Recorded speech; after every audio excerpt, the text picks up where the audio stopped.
부지런 카페라는 곳에서 세 분이 나오셨는데요. 집 사도 되나요? 종잣돈 어떻게 모아야 돼요? 지어진 집을 싸게 들어가고 싶어. 요즘 그런 방법이 있습니다. 함께 하시면 여러분 후회하지 않으실 겁니다. 네, 안녕하세요. 안녕하십니까. 부지런 카페라는 곳에서 세 분이 나오셨는데요. 요즘에 아파트 대책도 많이 바뀌고 집을 사야 될지 안 사야 될지 이런 부분에 대해서 궁금한 점도 여쭤보고 저희 족장TV를 위해서 특별한 이벤트를 준비하기 위해 있어서 지금 이 자리에 나오셔 계셨습니다. 일단 먼저 소개 좀 부탁드리겠습니다. 안녕하세요. 부지런 카페에서 초급반 강의를 맡고 있는 비타 씨라고 합니다. 반갑습니다. 네, 반갑습니다. 부지런 카페 얼굴을 담당하고 있는 부룡이라고 합니다. 반갑습니다. 안녕하세요. 부지런 카페에서 알람을 담당하고 있는 중거리라고 합니다. 반갑습니다. 일단은 제가 궁금한 거는 우리 지금 집값이 되게 많이 올랐잖아요. 집 사도 되나요? 이제 초급반을 운영하다 보니까 초보적인 질문에 가장 비중을 많이 차지하는 게 지금 집을 사도 될까요? 제가 사는 순간 고점을 찍고 떨어지진 않을까요? 라는 질문들을 굉장히 많이 해주시는데 이제 그러면 저는 역으로 질문을 드려요. 지금 상황에서 정말 집을 살고 싶은 마음이 있으신 거냐, 아니면은 하락을 한다고 해서 정말 집을 살 수 있겠냐, 그때 가서 공격식으로 질문을 드린단 말이에요. 근데 이제 이게 현실적인 불안 심리에서 나오는 질문들이라고 생각을 해요. 본인이 생각하는 지역은 누구나 하고 싶은 지역이고 본인 가용자금에서는 힘든 지역이기 때문에 이제 거기서 약간 좀 조급증과 이제 현실적인 불안함을 느끼는 것 같아서 이제 제가 약간 꼬집는 식으로 역으로 질문 드리기도 하거든요. 근데 이제 그런 생각 하셨으면 좋겠어요. 누구나 집은 필요하잖아요. 안정을 느끼기 위해서는 집은 무조건 있어야 된다라는 답변을 드리고, 어쨌든 지금 선택을 하면 지킬 수 있는 게 생긴 거잖아요. 근데 만약에 내가 고민만 하다가 미뤘어요. 더 올랐거나 뭐 이런 상황이 오게 되면 제가 선택을 할 수가 없는 거잖아요. 떨어질 수도 있잖아. 두 가지로 말씀드리면, 상승이 됐을 때는 어쨌든 제가 지킨 거잖아요. 지킨 거에서 수익을 본 거기 때문에 그 다음을 생각을 할 수가 있고, 내가 샀는데 떨어지면 어떡해. 하락을 했을 때는 이게 부동산은 규제가 나오고 완화가 나오고 여러 가지 변수들로 인해서 막 올라갔다가 내려갔다, 내려가고, 반복되면서 어떻게 돼요? 우상향을 한다라는 게 지표상으로 나와 있잖아요. 저희가 이제 책에도 담았던 내용은 뭐냐면, 상승을 하게 되면 수익을 맛볼 수 있지만 하락을 하게 되더라도 내가 사는 집이기 때문에 이게 그냥 버티면 된다. 그리고 나중에 장이 바뀌고 또다시 상승이 올 때 그때 기회를 봐서 또 좋은 곳으로 수익을 내서 갈아타는 기회가 있으니까 이제 그런 거에 대한 생각을 하시고, 집은 투자 돈이 아니라 내가 사는 곳, 나의 보금자리, 이런 생각을 갖고 생각하시는 게 먼저다라는 거를 말씀드리고 싶은 거예요. 개념 자체가 다른 거구나. 네, 그래서 꼬집은 거예요. 네. 무주택자들은 그럼 어떤 포지션을 가지고 접근해야 돼요? 포지션마다 접근해야 되는 방법들이 있어요. 이제 규제가 많이 나오다 보니까 요건 되고 저건 안 되고 이런 식으로 좀 여러 가지가 있는데, 우선은 무주택자 같은 경우에 한 4가지 방법이 있습니다. 사람들이 가장 선호하는 내 집 마련 방법 중에 하나가 뭔지 아세요? 주변 시세보다는 싸게 분양을 하는 아파트들의 계약금 10% 내지 20% 정도만 있으면 향후에 지어지는 신축에 입주할 수 있는 청약 같은 경우에는 민영 분양은 통장 가점으로 높은 순으로 이제 당첨이 되고요. 사실 그래서 조금 희박하죠. 젊은 사람들은. 이제 공공분양 같은 경우에는 통장에 쌓인 인정 금액이라고, 내가 통장에 이 돈을 얼마나 많이 키웠느냐, 얼마나 많이 납입을 했느냐, 그 횟수가 중요해서 무주택을 유지하면서 이제 기간을 쌓아오신 분들의 약간 리그이기도 해요. 최근에 뭐 공급 대책이 나오면서 추첨제를 늘리겠다라고 했기 때문에 가능성은 있어요. 또 특공을 쓰실 수 있는 조건이 된다라고 하시면 뭐 다자녀 특공, 신혼 특공 이런 것들 있잖아요. 그런 거 쓰실 수 있으면 가능하고, 두 번째는 이제 분양권 같은 거. 청약이 당첨된 사람의 그 권리, 아파트를 입주할 수 있는 권리를 이제 거래하는 게 분양권이거든요. 분양권을 할 수 있고요. 그다음에 분양권인데 요즘에 전매 안 되잖아요. 전매가 가능한 곳들이 있잖아요. 대책이 나오기 전에 분양한 곳들. 또 입주권 아시죠? 입주권은 뭐예요? 재개발재건 쪽에서 이제 관리처분 인가가 나게 되면 입주권이 되는데, 얘도 신축으로 입주할 수 있는 권리예요. 말 그대로 분양권과 입주권은 다 권리여서 그 두 가지는 약간 선점하니까 좀 싸게 살 수 있잖아요. 신축 대비 해가지고.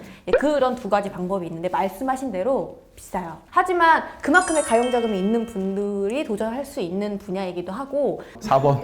네 번째는 뭐야? 당장 집이 필요하다. 그럼 이제 시중에 나와 있는 매물, 그 지역 선정을 해서 즉시에 입주를 하는 거죠.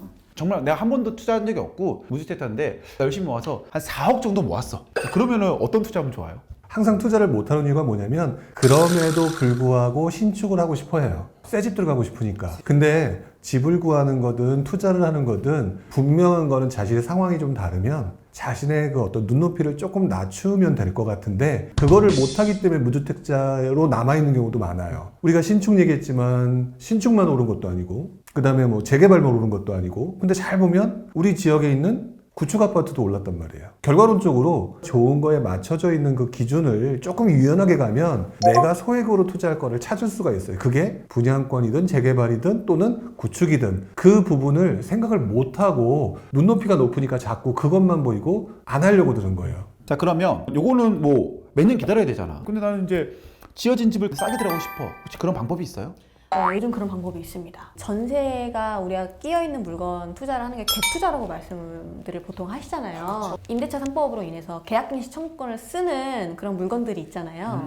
불안하잖아요. 나는 분명 2년만 이 임대차를 끝내고 나중에 입주를 하려고 하거나 뭐 되팔려고 하는데 이 사람이 계약갱시 청구권을 써버리면 플러스 2년이 생겨버리는 거니까 다주택자 물건들이 빨리 정리를 하기 위해서 튀어나오는 물건들이 있어요, 시중에. 요즘 분위기는 뭐냐면 바로 입주 가능한 공실인 것과 임대차가 껴있는 물건은 이 두 가지가 이렇게 차이가 납니다, 시세 차익이. 보통 제가 조사를 해본 단지들은 1억 정도까지도 차이가 나는 걸로. 그래서 그런 물건을 내가 즉시 입주가 필요 없고 나중에 임차인을 내보내고 내가 들어가 산다, 이런 계획을 세울 수가 있다고 하면 이제 갭 투자를 하는 거죠. 실제로 저도 그렇게 해서 지금 매입을 해놨었거든요. 이 사람은 이 시기 때 매도를 하려고 했었는데 그 타이밍을 못 맞춘 거죠. 세입자분이 그 연장을 하겠다. 그러다 보니까 당장에 거주를 하려고 하는 사람들 그 집은 살 수가 없는 상황이 된 거죠. 저 같은 경우에는 한 1, 2년 정도 뒤에 들어가는 게 저한테는 더 적절한 타이밍이었거든요. 시세 대비 정말 정확하게 9,500만 원이 저렴했어요. 더 높은 가격이 돼 있던 것은 바로 입주 가능이라고 써 있었었고요. 9,500만 원 저렴했던 제가 매입한 물건 같은 경우에는 세입자가 있다라는 그 기준이 나와 있었거든요. 그리고 다주택자들이 이제 6월 달에 되면은 보유세도 많이 나온다 그러고 겁을 많이 먹고 있죠, 우리가. 그러면 다주택자는 정리를 해야 되나요?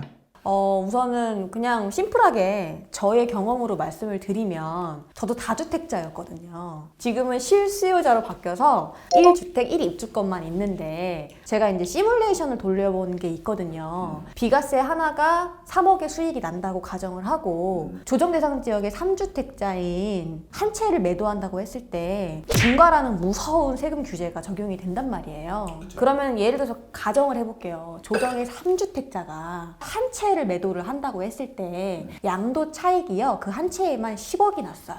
근데 이건 세 전이잖아요. 그럼 이거를 이분이 중과를 맞으면서 이걸 팔아야 돼요. 그럴 때 과연 세금을 얼마를 낼까를 이제 대입을 시켜보면 이분이 이 10억의 수익이 났음에도 불구하고 세금으로 7억 5천을 냅니다. 중과를 맞는 바람에. 그러면 남는 게 2억 5천이잖아요. 나는 여기서 들어가 살면서 그냥 2년 있다가 팔니까 3억이라는 수익을 고스란히 얻었는데 나는 열심히 3주택을 만들어 놨는데 어쩔 수 없이 내가 세금이나 여러 가지 때문에 이 하나를 팔아야 되는 상황에 7억 5천이라는 세금을 내니까 막 눈물을 머금는 사람들이 막 나타난단 말이에요. 여기서 이제 포인트는 세금으로 많이 내야 되는 상황에 고생만 하고 세후 수익이 별 볼 일 없을 수 있겠구나. 그래서 여러 개가 아니라 내가 하고 싶은 뭐 한 2가지 정도로 압축을 시켜서 다 정리를 하자. 그리고 비과세를 받아서 깔끔하게 그 다음을 계획하자. 취득보유 양도라는 3가지 세금이 무서워졌기 때문에 이걸 다 고려해서 좀 생각을 하셔야 될 것 같아요. 우리가 집을 사야 되는 거 알았어. 그냥 돈이 없어, 지금. 종잣돈 어떻게 모아야 돼요?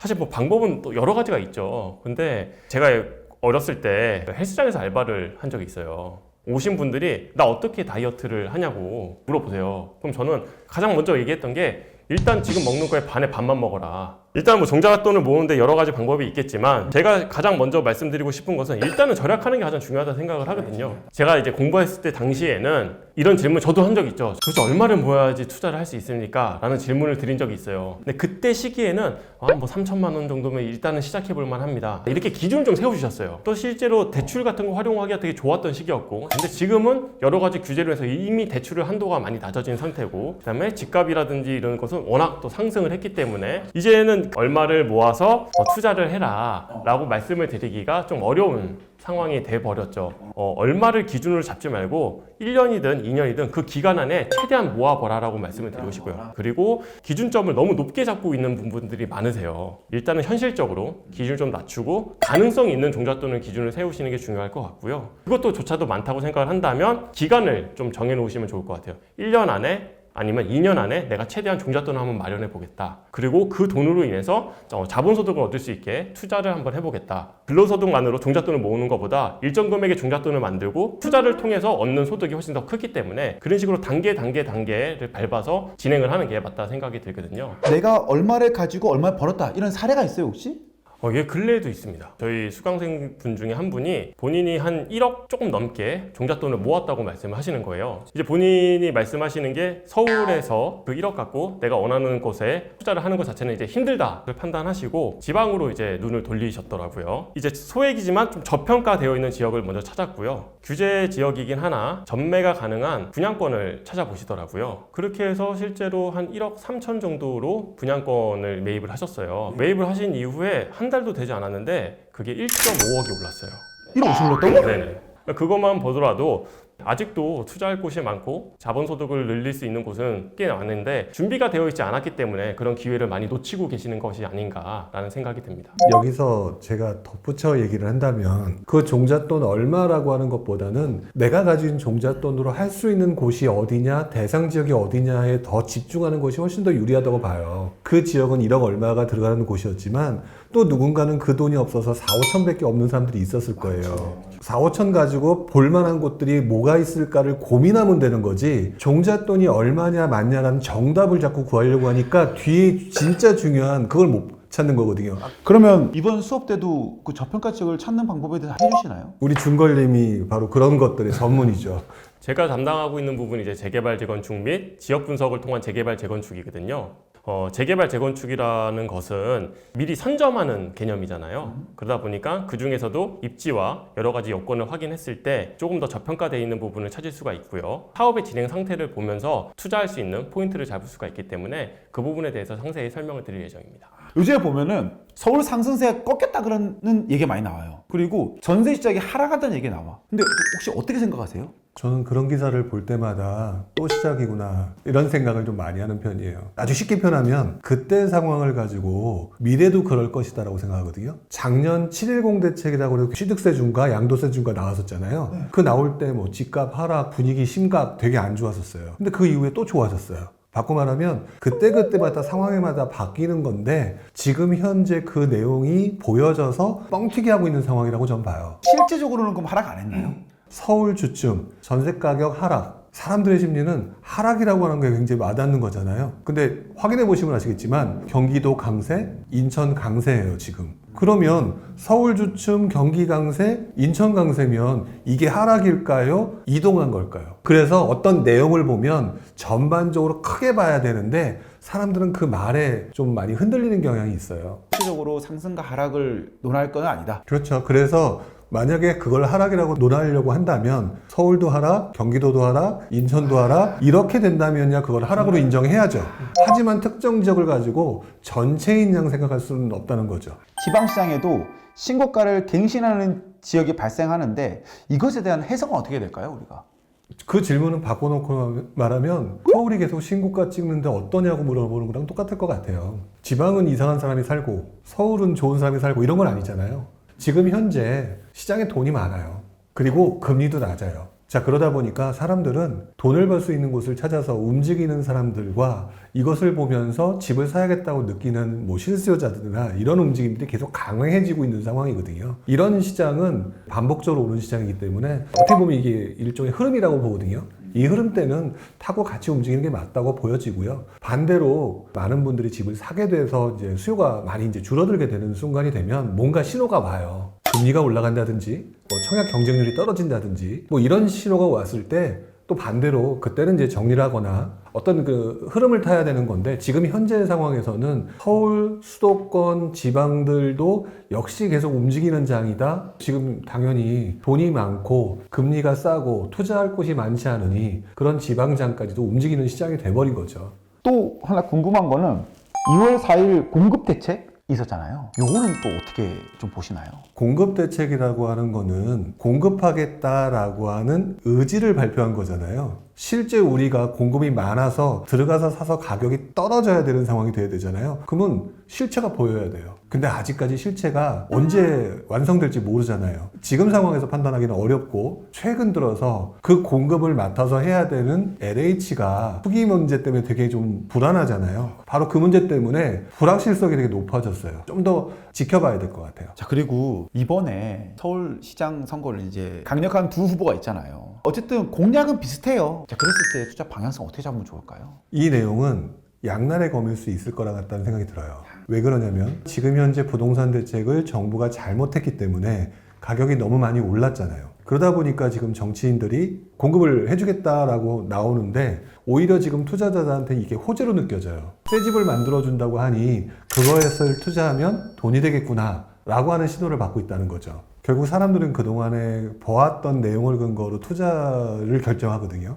근데 우리는 그동안 신축 아파트가 오른다, 재건축 재개발처럼 신축 아파트가 될 것들이 오른다라고 하는 인식이 굉장히 강해져 있는 상황이에요. 그런데 새로 만들어주겠대요. 그렇게 되니까 사람들이 지금 어떻게 생각하느냐, 그러지 않아도 그동안 부동산 대책 제대로 약발이 안 먹혔고 계속 올라가는 상황인데 만들어준다니까 그 대상으로 가면 내가 돈을 벌 수 있다라는 생각이 강해진다는 거죠. 그래서 양날의 검이라는 게 빌라라든지 정비구역 같은 지역에 해당되는 곳이 분명히 사람들이 몰려가서 가격을 올려놓을 가능성이 매우 높다라고 생각이 드는데, 그래서 올라가서 그걸 사서 수익을 보는 사람도 생기겠죠. 문제는 여기서 어느 정도 진행되고 있던 단계 같은 경우는 괜찮은데 그렇지 않고 굉장히 초기들 같은 경우는 실제로 되려면 먼 미래거든요. 그 미래 사이에 어떤 일이 터질지 몰라요.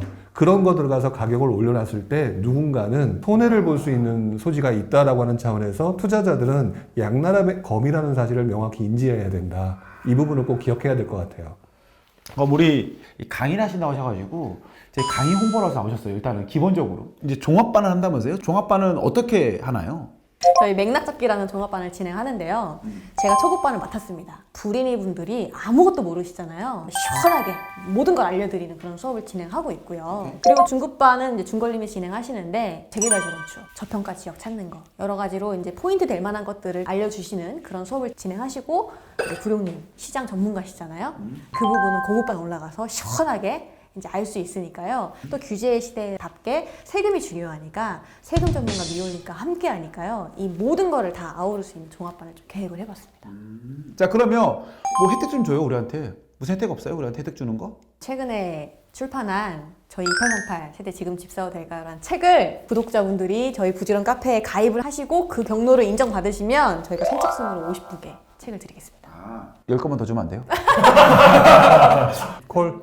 부지런 카페 가입을 하실 때 거기다가 독창TV를 통해서 가입을 했다라고 남겨주시면은 선착순 60분에 한해서 책을 보내드린다고 하니까요. 꼭 다 받아보셨으면 좋겠습니다.